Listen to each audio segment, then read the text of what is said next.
Cataracte, vous pensiez tout savoir, eh bien on va vous en apprendre.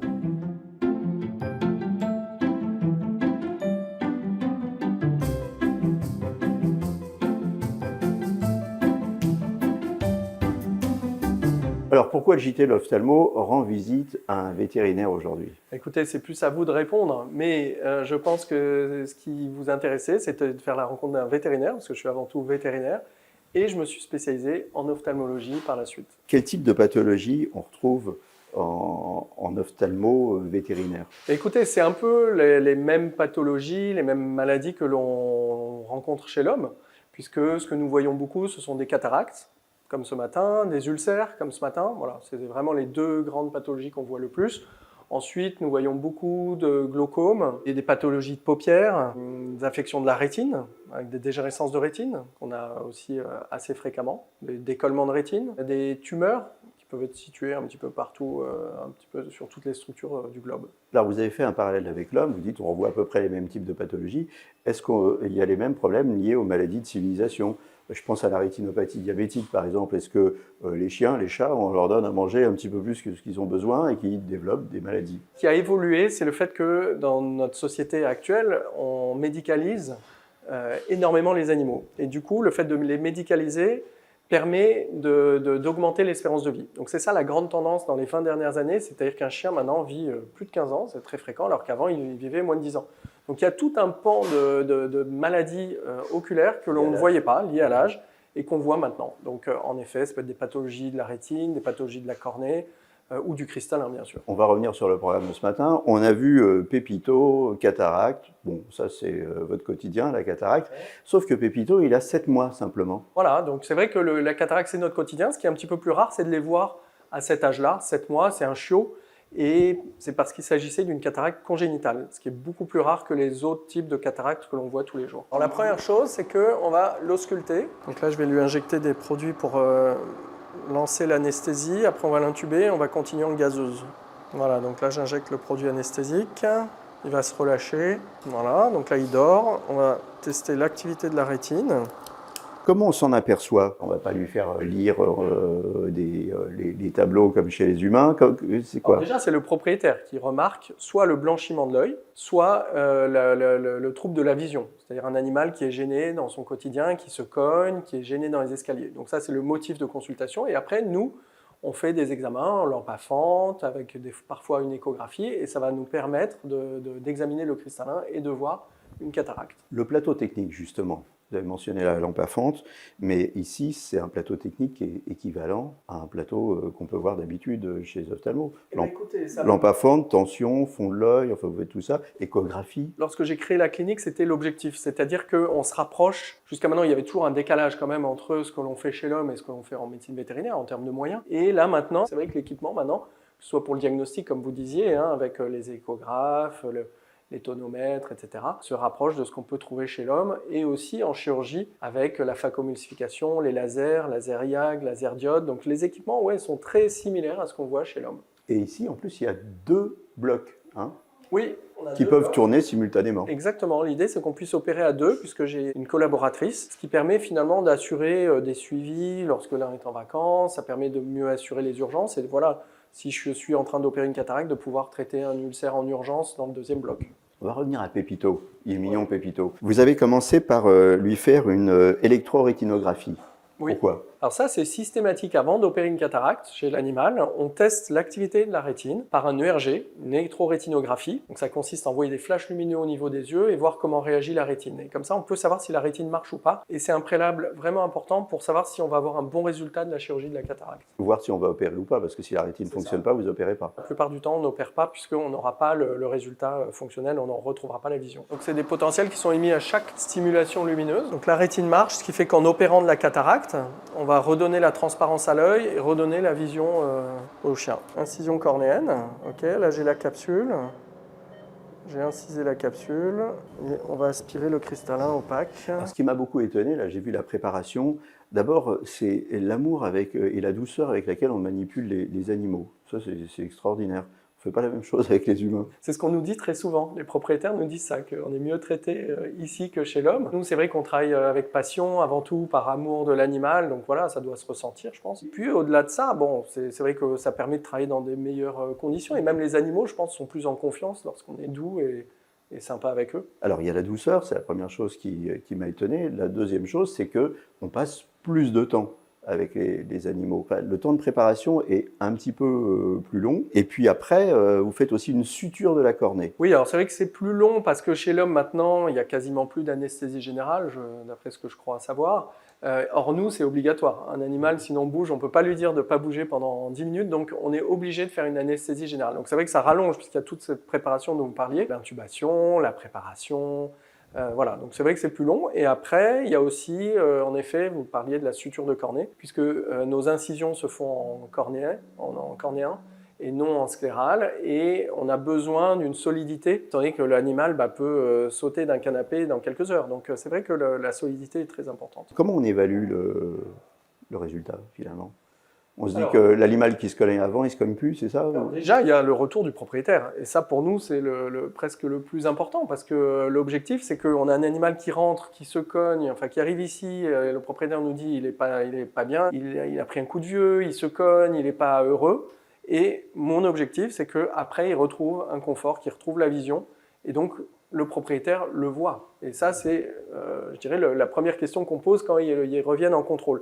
Après, nous, on a plein d'examens, de tests qui nous permettent d'évaluer la vision de l'animal et de savoir si l'intervention a marché ou pas. C'est quoi le test? C'est la babale? C'est un bon test, mais il y a aussi ce qu'on appelle le parcours d'obstacles, c'est-à-dire on place des obstacles dans la salle de consultation, on voit comment il se dirige. Donc ça, c'est un très très bon test. Ouais.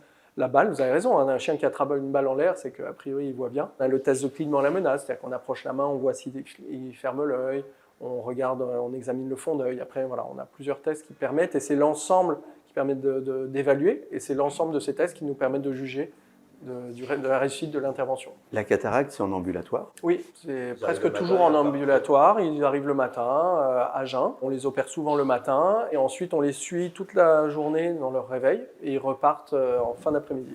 Les implants que vous utilisez, oui. C'est des implants correcteurs, comme chez les humains, ou non, il y a une sorte d'implant?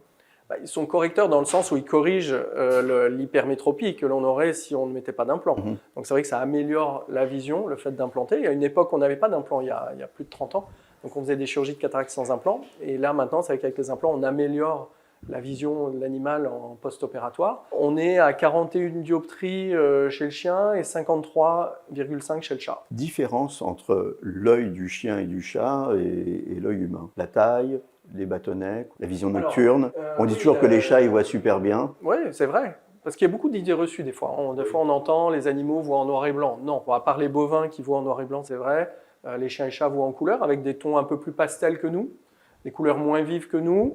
Après, ils sont plus sensibles au mouvement que nous. Dès qu'on a une proie, parce qu'à la base, ce sont des prédateurs qui bougent à distance, l'animal le perçoit beaucoup mieux que nous. Le chat, par exemple, a besoin de 7 fois moins de lumière que nous pour voir de façon identique, parce qu'il exploite mieux la lumière, le peu de lumière. Pépito, on en a parlé. Il y avait une deuxième intervention qui était un petit peu plus délicate. Elle était, je pense, aussi délicate, parce que la chirurgie de la cataracte, ça reste quand même une chirurgie intraoculaire, donc délicate, mais elle était différente, puisque c'était une urgence déjà. C'était un ulcère très profond, avec risque de perdre l'œil en un jour ou deux. C'était donc une urgence, on l'a reçu hier. Suite à un traumatisme, c'est ça, voilà.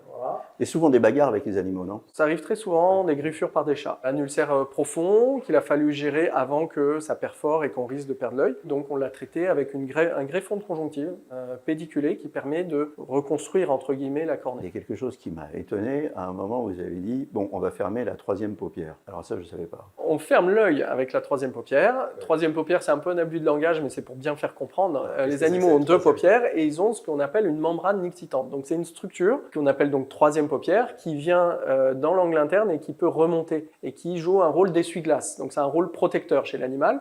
Des fois, on considère que comme ils n'ont pas de doigts pour s'enlever des petites choses dans l'œil, c'est un élément supplémentaire protecteur de l'œil et que nous, on exploite en chirurgie ophtalmo pour protéger l'œil temporairement lors d'ulcères, par exemple. Donc là, par exemple, vous avez refermé avec cette troisième paupière.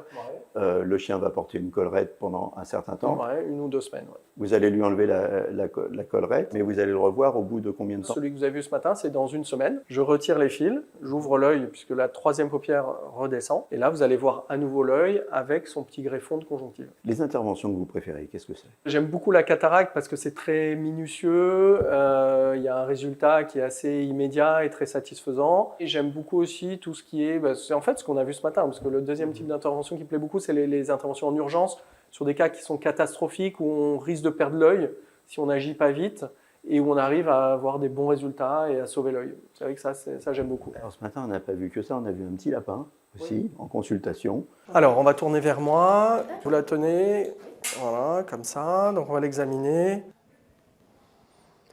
Voilà, donc là on voit là où il y a eu la plaie suite à la griffure par le chat, et on a une petite hémorragie à l'intérieur de l'œil. On voit tout chez vous. On a vu un lion en photo. À part les chiens, les chats et les petits lapins, qu'est-ce que vous avez fait de dingue?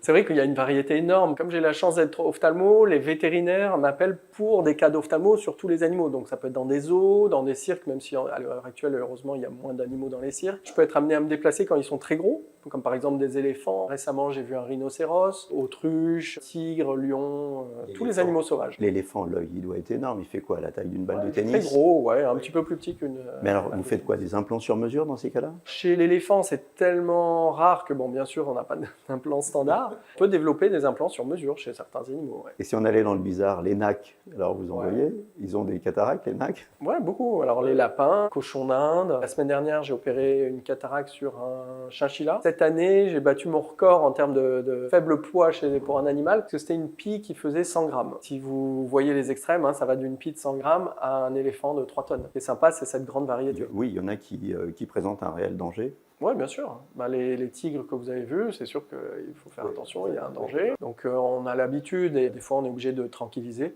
un animal parce qu'on sait qu'il peut être agressif. Et après, pour les animaux sauvages, il y a le système bien connu de tir avec une fléchette. Dactari. Ouais, c'est ça. C'est pour ça que j'ai voulu faire vétérinaire. On a parlé des plateaux, on a parlé des interventions. Vous êtes éditeur aussi. Donc ça vous tient à cœur de transmettre? Oui, c'est vrai que j'ai personnellement un plaisir à former. C'est vrai que c'est sympathique d'aller dans les écoles, donner des conférences.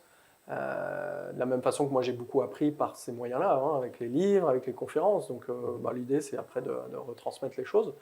Et aussi, en effet, par l'écriture de livres et l'édition. Le parallèle entre l'OFTA humain et puis l'OFTA animalier, véto, ça ne va pas s'arrêter là, on va progresser de plus en plus. Les gens ont un rapport fusionnel avec leurs animaux. C'est quoi alors le futur de la spécialité? C'est vrai, vous avez raison, cette évolution, moi je l'ai vue, puisque maintenant ça fait plus de 25 ans que j'exerce. Le métier n'a rien à voir, même en ophtalmo, avec ce que j'ai pu connaître au tout début. L'attachement à l'animal a énormément évolué. Maintenant, l'animal fait partie de la famille, c'est presque comme un enfant. Il fait partie intégrante de la famille, et donc la volonté des propriétaires d'aller faire les soins nécessaires pour sauver un œil ou pour redonner la vision. Donc l'avenir, oui, ça va sûrement évoluer dans ce sens-là, un peu à l'image de ce qu'il y a aux États-Unis, qui est souvent un peu en avance sur nous, et on voit que ils ont 10 ou 20 ans d'avance à ce niveau-là. Les techniques sont très développées, et où les soins sont développés, avec l'assurance. Je pense que les assurances vont se développer, parce que tout ça, finalement, ça a un coût élevé, et c'est pas toujours facile de subvenir à ça. Les gens n'y pensent pas forcément au coût qu'il y a derrière un animal, dans les soins d'un animal. Et heureusement, les assurances se développent énormément en France. Vos patients, là, quand vous les revoyez après le réveil, ils vous font une petite léchouille et ils sont super contents, ils sont super gentils, ou alors ils disent « Oh là, celui-là, il va encore me toucher ». Je ne veux pas dire qu'il y a une reconnaissance, mais ils sont plus sympas après qu'avant.